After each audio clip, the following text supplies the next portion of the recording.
They blocked my water, so I dug deeper, literally. 911? Yes, I need you to remove this man from his own property. My son wants that ranch now. That's the moment my coffee hit the dirt. Not because of the words.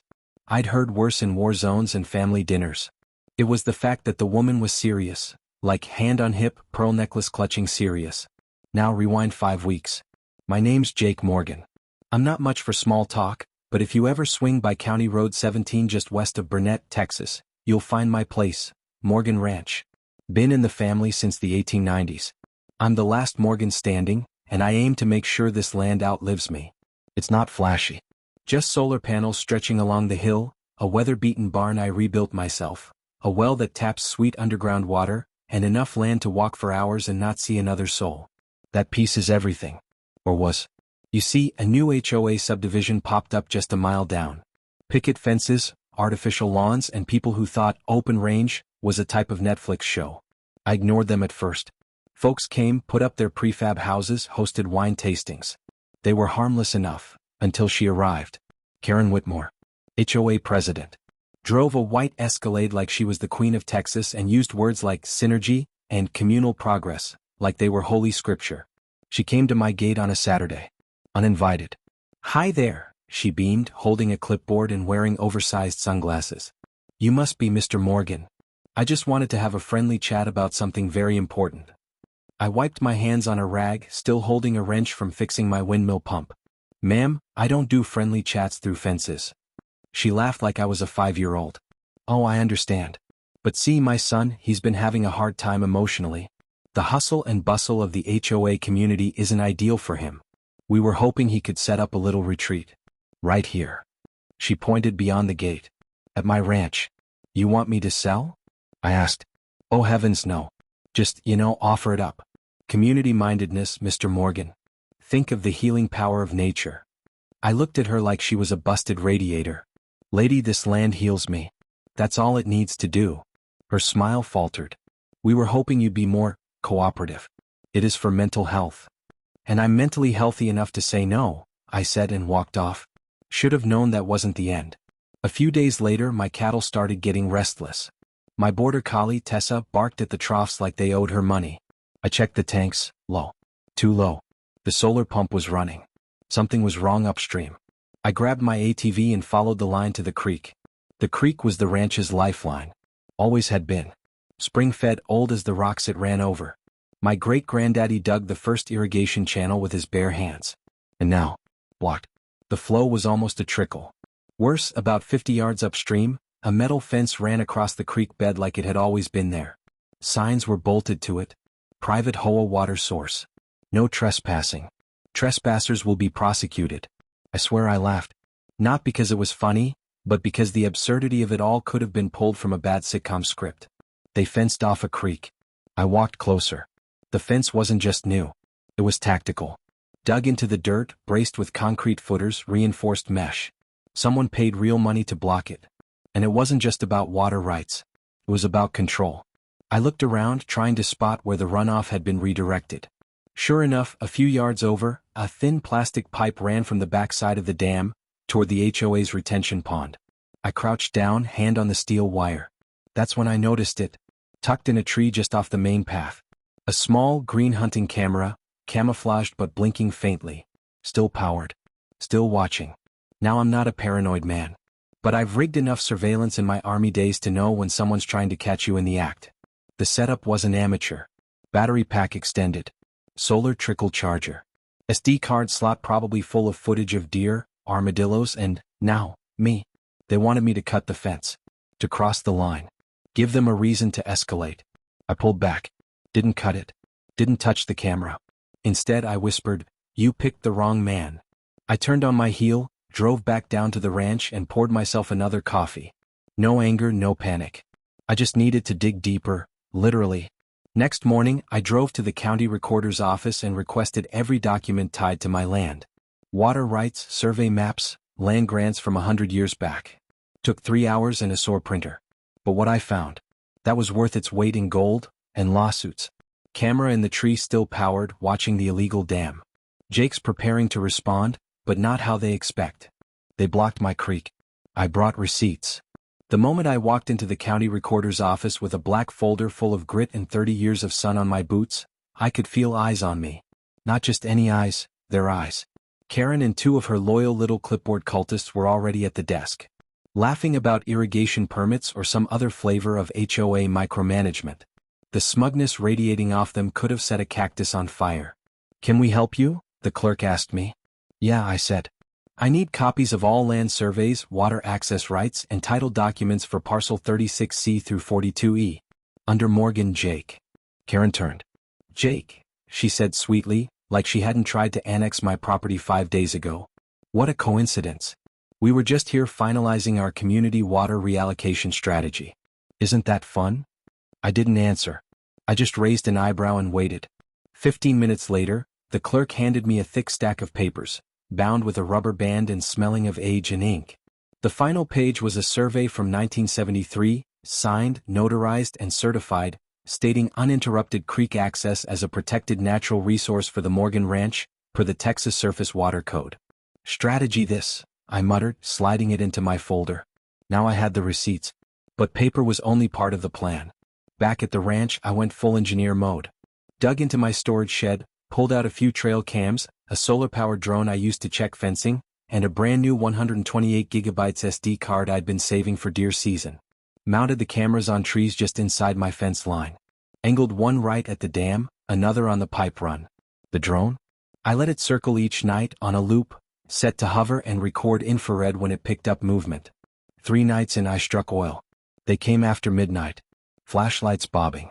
Tools in hand. Karen's contractors, paid with HOA dues no doubt, tightened the fencing, reinforced the gate padlock, and even added another pipe, wider this time, toward the HOA's ornamental fish pond. One guy almost looked into the drone lens. Close. Too bad for him, that footage had GPS stamps, time, coordinates, and audio. But the best part wasn't tech. It was Greg. Greg Wilshire. HOA treasurer. Balding, khakis, the kind of guy who avoids conflict like it's an allergy. He knocked on my gate the next afternoon. Not smug. Not smiling. Just nervous. "Mr. Morgan," he said, eyes shifting behind thick glasses. "Can I speak with you? Off the record." I let him in. Gave him iced tea. Let him sweat. "She's going too far," he blurted. "Karen."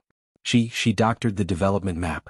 Shifted the overlay lines during the HOA rezoning vote to make it look like your creek was on our property. She said it was temporary, but she's planning to sell it as a shared amenity to boost housing prices. I said nothing. Just handed him a manila envelope with drone stills, thermal images, and the water rights page with 3 bright yellow posts. Greg's hands shook as he flipped through it. "Holy hell," he whispered. "You have her on camera?" "Crystal," I said. "You're not the only one who can run a silent op." He left 20 minutes later, pale as the Texas moon. I think he genuinely believed he was doing the right thing by tipping me off. Or maybe he just didn't want his name in the lawsuits I was about to file. Either way, I appreciated the honesty.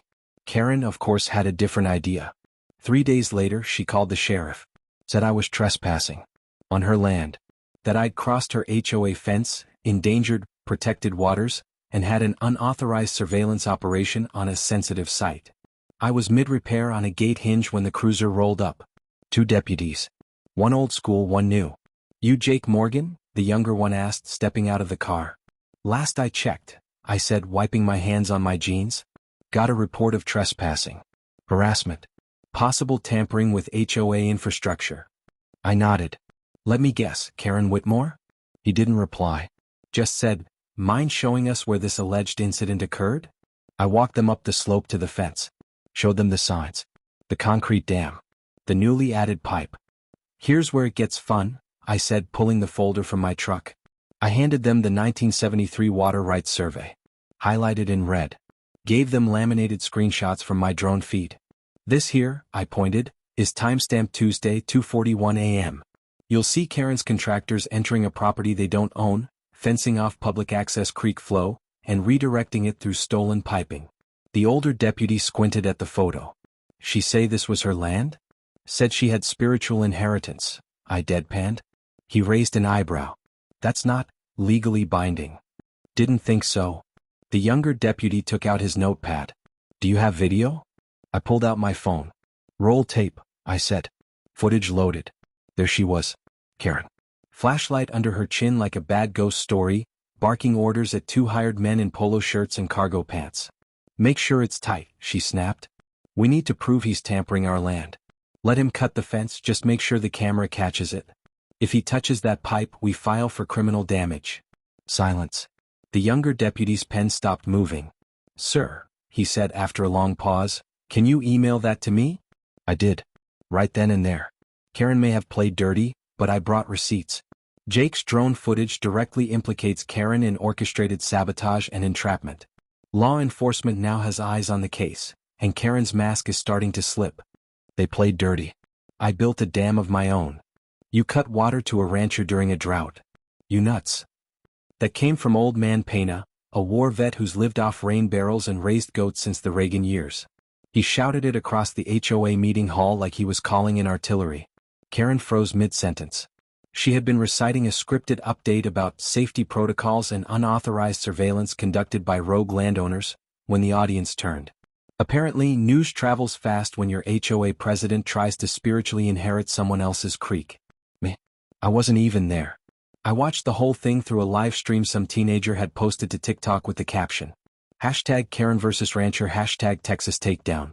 But I wasn't about to get cocky. Because when snakes get cornered they bite harder. Next morning, flyers showed up stapled to mailboxes across town. Some were stuffed into windshields. All printed with a grainy photo of me, taken from that hunting camera I'd never touched. The headline read, "Is this your neighbor? Survivalist rancher endangering water supply." The HOA newsletter wasn't far behind. Karen wrote a piece herself, called me volatile, said I tampered with community infrastructure, and even suggested I was hoarding creek flow to create an artificial fish farm.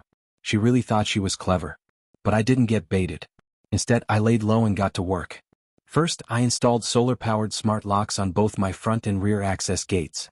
Set them up to require a unique code, something you'd only have if you were me or the county sheriff. Then I printed up a few heavy-duty signs. White text on steel. Read. Authorized by Burnett County only. Scan QR for land ownership verification. The QR code? Linked straight to the county archive. My survey maps, deed history, and a time-stamped affidavit from the water board confirming the creek belonged to Morgan Ranch. Not speculation. Not spiritual inheritance. Well, but the best part? It wasn't even visible. While Karen was busy spreading rumors, I was busy burying pipe. See, I'd routed a completely legal, gravity-fed underground system from just above the blockage point, drawing water back to my original trough line. With a passive filter and a small inline pump powered by one of my solar inverters, I had clean water flowing in less than a week. No trenches in sight. No visible fixtures. Just good old-fashioned engineering. Karen's HOA couldn't block what they couldn't see. But while I was digging, I noticed something else. Behind the HOA's walking wellness trail, the one they prided themselves on as a nature escape for suburban healing, I found the trail markers were wrong. I checked the survey lines again. Turns out, their boardwalk, benches, and inspirational quote signs were sitting a full 27 feet into my land. I could have let it go. But where's the fun in that? So I took it a step further. I built a literal toll gate. Just a waist-high arch with a swinging bar and a sign that read, "Welcome to Morgan's Trail Crossing. $2 entry. All proceeds benefit the Burnett County Fire Fund. Scan to pay. No cash accepted." It wasn't just legal, it was community-minded. I even dropped leaflets around town about wildfire prevention. First weekend? Made $80. Even caught a yoga class using the trail. They paid, took selfies, tagged me. Some even donated extra. Then came Monday. That's when Karen showed up with a crew. 3 men. Yellow vest. Clipboard. Power drill. I watched from a distance as they marched up to the toll gate and tried to yank it out of the ground. I let them start. Then I made a phone call. The sheriff's truck showed up first. Then code enforcement. Then Greg, yes, the same Greg who tipped me off, carrying a copy of the most recent boundary maps. "Ma'am," said the deputy, standing between Karen and the gate she'd half unbolted. "You're on private property." Again. Karen's face was redder than a chili pepper left in the sun. "This is community land." "No ma'am," said the officer. "This is clearly marked. And legally filed. That QR sign even links to the official records." She stammered. "This man is weaponizing land lines. It's entrapment." The code officer raised an eyebrow. "Ma'am, Are you saying you didn't know you were trespassing when you brought a drill crew to someone else's property? Greg sighed audibly. Karen turned and hissed, "You'll regret this." I smiled, raised a thermos in her direction and said, "You said the same thing about me keeping my cattle. Remember how that turned out?" 2 days later, I drove to town and filed a civil lawsuit. 3 charges.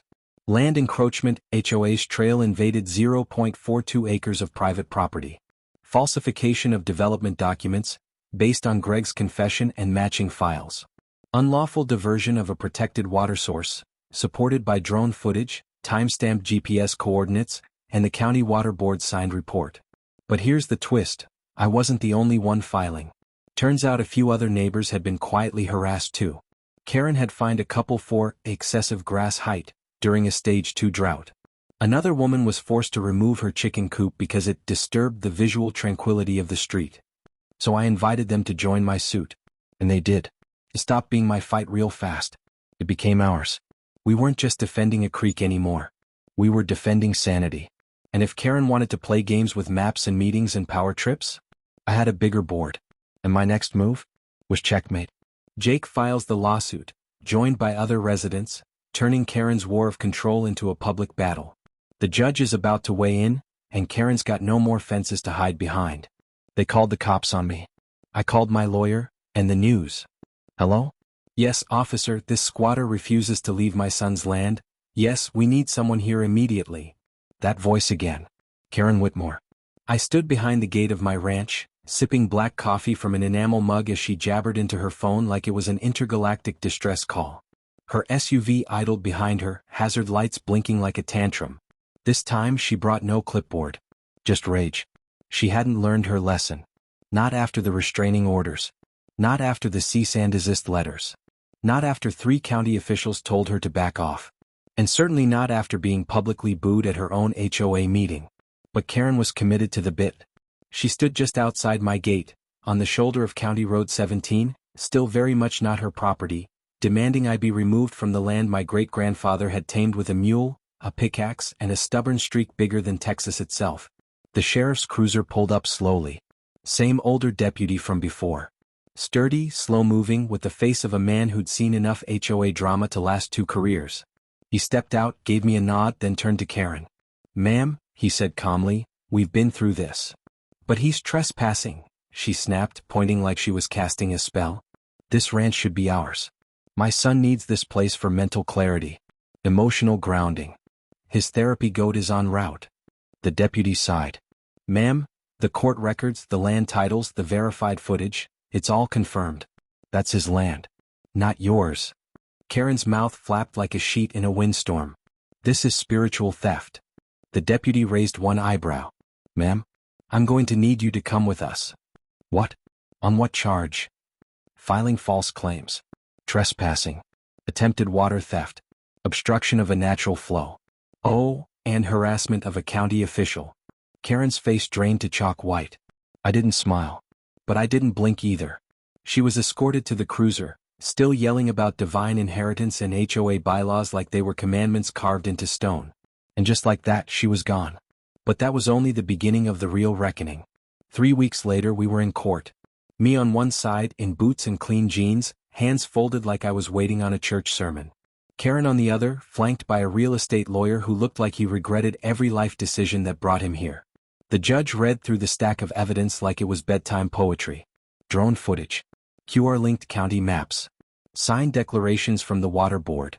And of course the golden egg, a copy of Karen's forged development overlay, complete with metadata timestamps and altered boundaries. The room was so quiet you could hear the AC breathe. Verdict? In my favor. Karen was found liable for falsification of documents, unauthorized alteration of a water source, land encroachment, and civil harassment. The judge awarded me damages, issued a permanent injunction against the HOA, and referred Karen's behavior to the district attorney for potential criminal review. Outside the courtroom, the local news was waiting. I hadn't planned to speak. But the reporter shoved a mic in my face and said, "Jake, what would you say to people watching this who feel overwhelmed by HOAs and bureaucracy?" I looked right into the camera. "I just wanted to be left alone," I said. Turns out I had to remind them what lawful ownership means. The video went viral. Even my cattle looked impressed. But the real victory came quietly. The HOA board collapsed within the month. Greg, the same guy who helped me behind the scenes, stepped up and led the movement to dissolve and rec-harder the HOA into a voluntary community association. They replaced fines with votes. Replaced control with cooperation. Karen's house went up for sale. Motivated seller. I heard she moved out to Arizona. Probably trying to spiritually inherit someone else's cactus by now. As for me, I used part of the lawsuit payout to build something bigger than revenge. A community water trough and fire watch station, right near the spot where Karen had once dammed the creek. Open access. No gates. No QR codes. Just a plaque that read, "For the people who live by the land and the law." Kids started playing there in the afternoons. Dogs ran free. Locals brought lemonade. Someone even donated a used picnic table, and we put it under a tree where the creek ran cold and clear. The water flowed stronger than ever, not because of some divine favor, but because I'd spent 3 weeks clearing Karen's blockages. Piece by piece. And the irony? That damn stream never belonged to her. It just needed someone to protect it. A few weeks later, as I sat under the oak tree near the new trough, a neighbor passed by with his son on a four-wheeler. He pulled over, tipped his hat, and said, "You're not just a rancher, Jake. You're a damn legend." I raised my coffee mug. Didn't say a word. Because that was enough. Never mess with a rancher who knows how to build, dig, and outsmart your entire board using just a shovel and the truth. What do you think? Was justice served? Drop your thoughts in the comments below. And if you've ever had to deal with HOA madness like this, we definitely want to hear your story. Hit that like button if you enjoyed Jake's quiet revenge, and don't forget to subscribe for more true-to-life takedowns, one battle at a time. And hey, never underestimate a rancher with a plan.